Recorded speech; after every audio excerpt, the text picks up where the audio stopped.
Well, good afternoon, brothers and sisters. I'd like to welcome you to Readings with Regina, and I want to give a big shout out to all of my subscribers. I think of you as my supporters, and it just does my heart good when I see that my subscribers list is actually growing, which is very exciting because what I'm offering you, if you are of African descent, which most people are, because Africans were the first people on this planet, everybody comes from the African. But if you are of obvious African descent, then you should know your Black American literary history. And that is the purpose of Readings with Regina. Not only will you learn your African American literary history, but I'm actually going to read to you.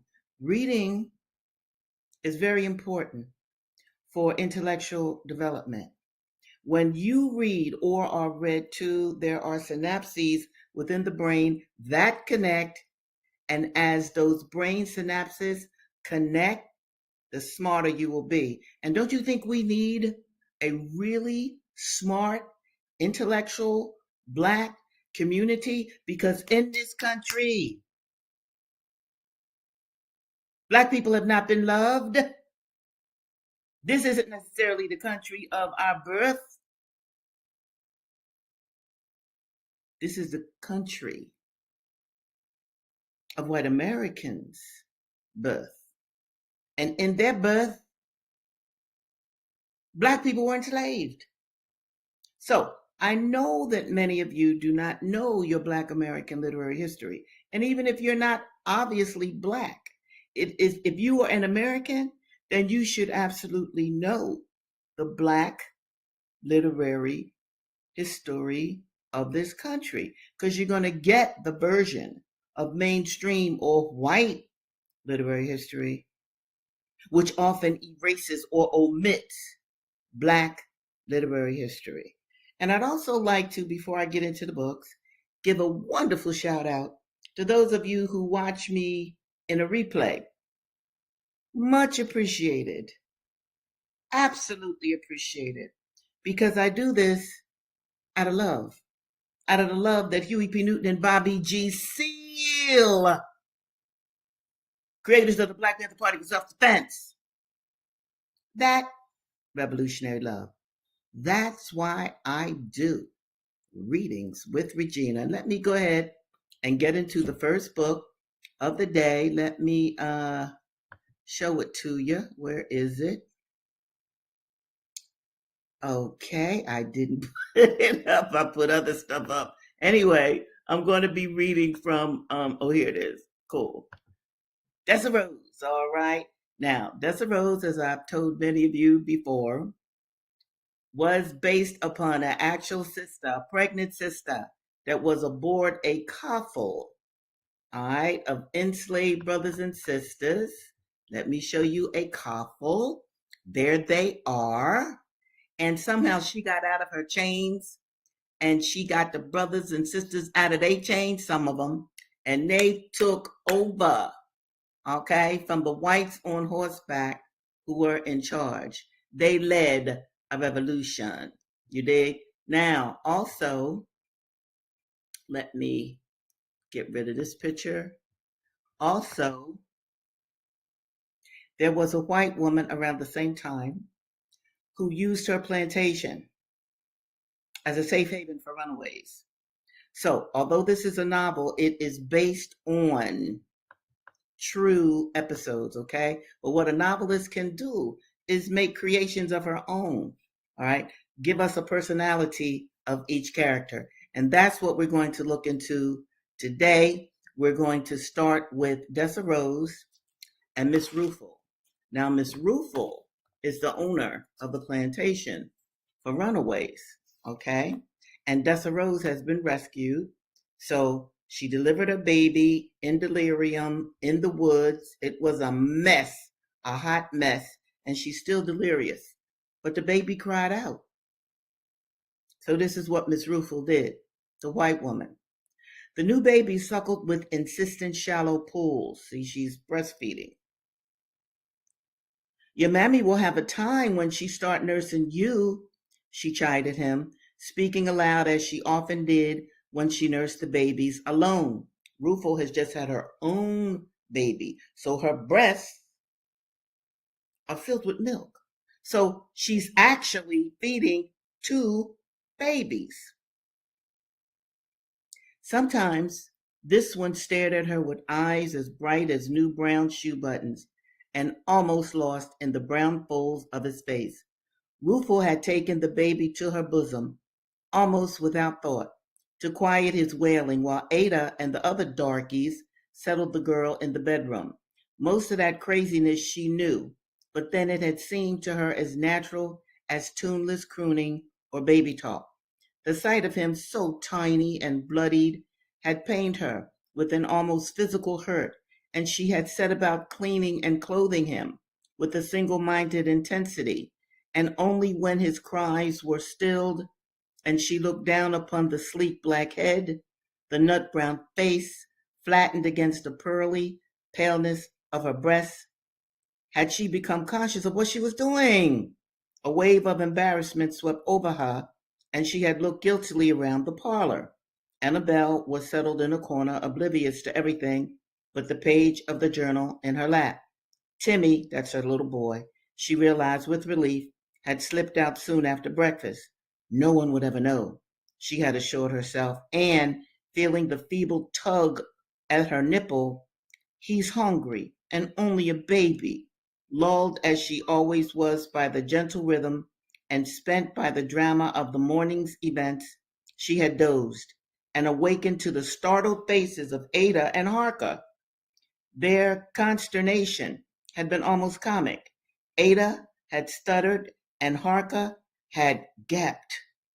In the pause, Rufel had recovered her own composure, feeling somehow vindicated in her actions by their confusion. She had confounded them, rendered Ada speechless. Still, she had felt some mortification at becoming wet nurse for a darky. Those are the kind of names they call black people. She was the only nursing woman on the place, however, and so continued of necessity to suckle the baby. Whatever care she might have had about the wisdom of her action was soon forgotten in the wonder she felt at that baby. The baby had lost what Timmy called his bird look, the grayish sheen over his skin that Ada said was common to newborn darkies. His color had been blotchy, pale, patches of nutshell brown, darker patches of chocolate, red, even green. That's why they call them colored, Mama, Timmy had laughed. He was as fascinated with the baby as Rufel, taking an interest in him that he had never shown in Clara, that's her other child, wanting to measure him, to watch when he was bathed or changed, to wake him if he were asleep, to hold him if he were awake. She herself liked to watch the baby as he nursed, the way he screwed up his face and clenched his fists with the effort, the contrast between his mulberry colored mouth and the pink areola surrounding her nipple, between his caramel colored fists and the rosy cream of her breast. Where my baby at? Startled, Rufel looked up. The colored girl had risen on one elbow in the bed and was watching Rufel. Why, Rufel said, rising from her chair, thinking, finally, about time this girl woke up. He right here, she said, smiling, bending her arm so that the girl could see him better. The movement dislodged the baby's mouth from her nipple, and he started to cry.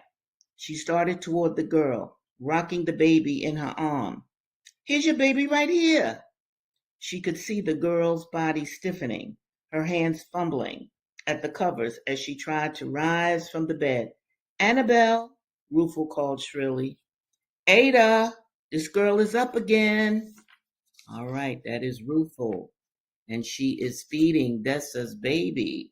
But let me just show you the truth of how things like that go. It was normally a black woman during slavery that fed white children.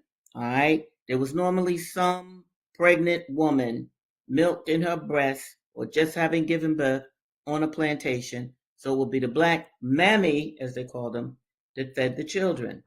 Here's another picture. You see these two babies? That's the black enslaved woman right there holding her babies. However, what happened was this. The writer, Shirley Ann Williams, of the book, well, she just made up the personality of Rufel, although, and I want to keep reminding you of this, a woman like Rufel did exist. Now, whether or not she breastfed Dessa's baby, that's another story. But a white woman like Rufel did exist. And what the writer did, and I'm talking to some of you who might want to be writers yourself or all writers, she developed a personality from the notes that she had developed about this story. Okay, my next book is Incidents in the Life of a Slave Girl by Linda Brent. Now, this very important book is real. That's what's up. This is real. This is Linda Brent's account. Her name was actually Harriet Jacobs, but this was Linda Brent's account of what happened to her during slavery, okay? I remember the first time I was punished. It was in the month of February. My grandmother had taken my old shoes and replaced them with a new pair. I needed them for several inches of snow had fallen, and it still continued to fall. When I walked through Mrs. Flint's room, that's her owner, one of her owners, their creaking grated harshly on her refined nerves. She called me to her and asked what I had about me that made such a horrid noise. I told her it was my new shoes. Take them off, said she, and if you put them on again, I'll throw them in the fire. I took them off, and my stockings also. She then sent me a long distance on an errand. As I went through the snow, my bare feet tingled. That night I was very hoarse, and I went to bed thinking the next day would find me sick, perhaps dead. What was my grief on waking was to find that I was actually quite well. I had imagined if I died or was laid up for some time, that my mistress would feel a twinge of remorse that she had so hated the little imp, as she styled me.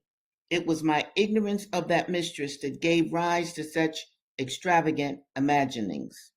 Dr. Flint, that's a other owner, Dr. Flint occasionally had high prices offered for me, but he always said, she don't belong to me. She is my daughter's property. And I want you all to remember that. My daughter's property. And I have no right to sell her. A daughter? A little girl owned this teenager? A little white girl owned this teenage black girl? That's what slavery was like, people. And I want you to know that. I don't want you to think over that. I don't want you to run away from that truism. A little white girl owned Linda Brent, along with Dr. Flint and his wife. All of those white people could tell this girl what to do and what not to do. My young mistress was still a child, and I could look for no protection from her. You have to go to white people for protection. I loved her, and she returned my affection. I once heard her father allude to her attachment to me, and his wife promptly replied that it proceeded from fear. This put unpleasant doubts into my mind. Did the child feign what she did not feel, or was her mother jealous of the might of love she bestowed on me? I concluded it must be the latter. I said to myself, surely little children are true. One afternoon, I sat at my sewing, feeling unusually depressed of my spirits. My mistress had been accusing me of an offense of which I assured her I was perfectly innocent, but I saw by the contemptuous curl of her lip that she believed I was telling a lie. I wondered for what wise purpose God was leading me through such thorny paths, and whether still darker days were in store for me.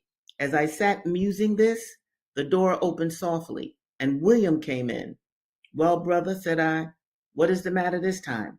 Oh, Linda, Ben and his master have had a dreadful time, said he. My first thought was that Benjamin was killed. Don't be frightened, Linda, said William. I will tell you all about it. It appeared that Benjamin's master, Benjamin is her, I think he's her uncle, but he's like a brother to her. It appeared that Benjamin's master had sent for him, and he did not immediately obey the summons. When he did, his master was angry and began to whip him, and I'm emphasizing that because I want all of you to understand what it means for a white man to beat with a whip a black man. What that does to black masculinity. He resisted. Master and slave fought, and finally the master was thrown. Boom. Benjamin had cause to tremble, for he had thrown to the ground his master, one of the richest men in town. I anxiously awaited the result. That night I stole to my grandmother's house, and Benjamin also stole thither from his master's. My grandmother had gone to spend a day or two with an old friend living in the country. I have come, said Benjamin, to tell you goodbye. I am going away.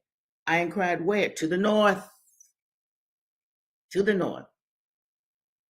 Remember, Cain had slipped away to the north several times. Dessa wanted to go to the north.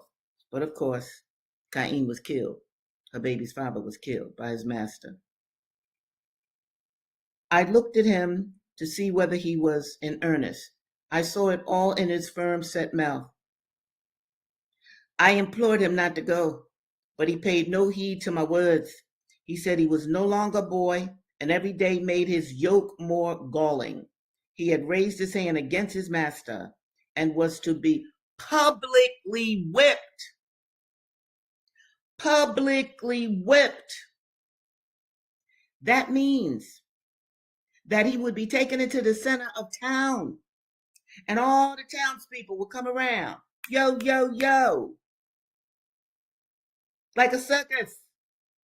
To watch a black man be beat publicly. Now, people, I don't always like to do this, but I'm going to do it now. Have you all seen a black man be publicly beat? Have you all seen a black man in contemporary times publicly beat? I know you have. I know you have through media. All right. I reminded him of the poverty and hardships he must encounter among strangers. I told him he might be caught and brought back, and that was terrible to think of. Okay, I'm going to stop right there. I will pick that up on Thursday. Benjamin fought his master, right? So he got to take to the wind. He can't stay there because he will be publicly beat. Can you imagine that, people? You don't have to imagine it. I think you all have seen public beatings of black men. Put that in the comments if you have. All right, this last book I'm going to share with you is Clotel by William Wells Brown. I believe this was written in 1853, and Incidents in Life of a Slave Girl was written, in 1858. I just want to get my dates right. All right, let me remove Clotel. Now, Clotel is Thomas Jefferson's daughter. You know, President Thomas Jefferson. Oh, yes. Yes, yes. He owned slaves. Lots. Okay. Where am I going to pick up here? Okay. Walker and Currer, Clotel's mom, has just been sold to a minister, a clergyman. Walker and the parson went into the saloon, talked over the matter. The bill of sale was made out, the money paid over, and the clergyman left with the understanding that the woman, that's Currer, should be delivered to him at his house. Oh, Cura was Thomas Jefferson's old lady, was, the black woman he raped repeatedly. Now, the books aren't going to say rape, but what did the enslaved woman, what rights did she have? Who was going to protect her? Thomas Jefferson chose this chick, Cura, decided to make her his mistress, had children by her. Now she's being sold. I guess time got, hey, I want somebody else, or, I didn't use you enough. Boom. Okay, where am I? It seemed as if poor Althesa, that's the daughter, as Thomas Jefferson's daughter, Althesa, would have wept herself to death. For the first 2 days after her mother had been torn from her side by the hand of the ruthless trafficker in human flesh. On the arrival of the boat at Baton Rouge, an additional number of passengers were taken on board, and amongst them several persons who had been attending the races, horse races. Gambling and drinking were now the order of the day. Just as the ladies and gentlemen were assembling at the supper table, the report of a pistol was heard in the direction of the social hall, which caused great uneasiness to the ladies and took the gentlemen to that part of the cabin. However, nothing serious had occurred. A man at one of the tables where they were gambling had been attempting to conceal a card in his sleeve, and one of the party seized his pistol and fired. But fortunately, the barrel of the pistol was locked up just as it was about to be discharged, and the ball passed through the upper deck instead of the man's head. As intended, order was soon restored. All went on well the remainder of the night, and the next day at 10 o'clock, the boat arrived at New Orleans, and the passengers went to the hotels, and the slaves to the market, to the auction, to the market, to the auction. Then this page ends with a poem, and I'm going to read this poem. Poetry was very important in the 19th century during the slavery period, because I noticed Frederick Douglass had poetry in his work, William Wells Brown in his narrative, and now in Clotel. This is a poem. Our eyes are yet on Afric's shores, her thousand wrongs we still deplore. We see the grim slave trader there. We hear his fettered victim's prayer, and hasten to the sufferer's aid, forgetful of our own slave trade. The ocean, pirate's fiend-like form, shall sink beneath the vengeance storm. His heart of steel shall quake before the battle din and havoc roar. The knave shall die, law hath said, while it protects our own slave trade. See, slavery was legal. Always understand it was legal, okay, and it was encouraged.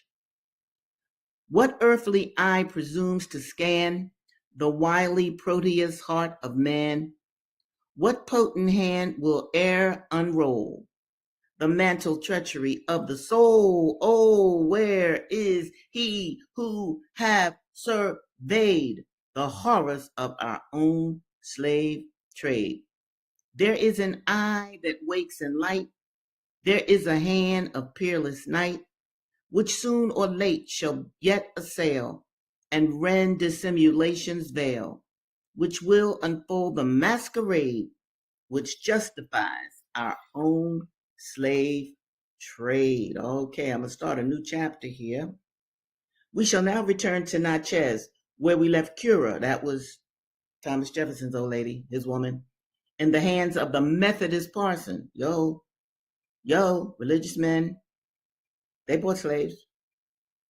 For many years, Natchez has enjoyed a notoriety for the inhumanity and barbarity of its inhabitants and the cruel deeds perpetrated there, which have not been equal to any other city in the southern states.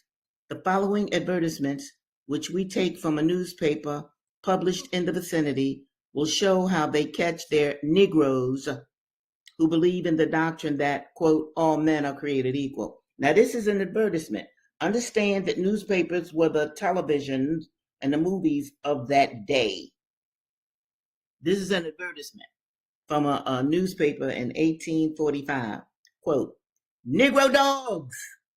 The undersigned, having bought the entire pack of Negro dogs of the Hay and Allen stock, he now proposes to catch runaway Negroes. His charges will be $3 a day for hunting and $15 for catching a runaway.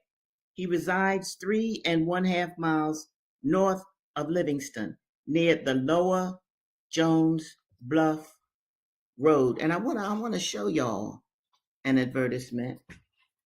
Okay, here it is. Cool. This is an actual advertisement. Negro dogs.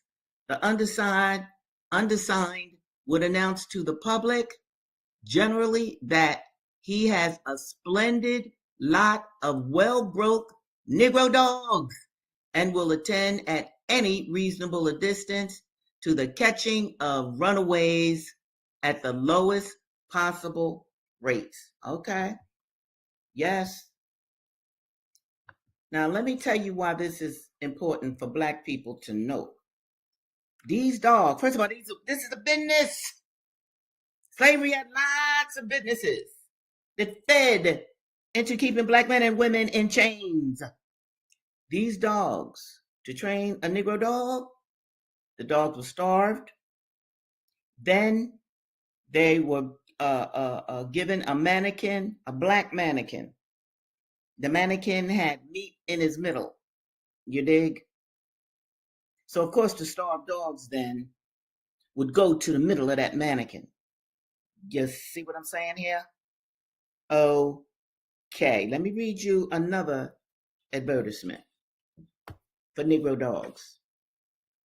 This is 1847. Notice the subscriber living in Caraway Lake on Hose Bayou in Carroll Parish, 16 miles on the road leading from Bayou Mason to Lake Providence, is ready with a pack of dogs to hunt runaway Negroes at any time. These dogs are well trained and are known throughout the parish. Letters addressed to me at Providence will secure immediate attention.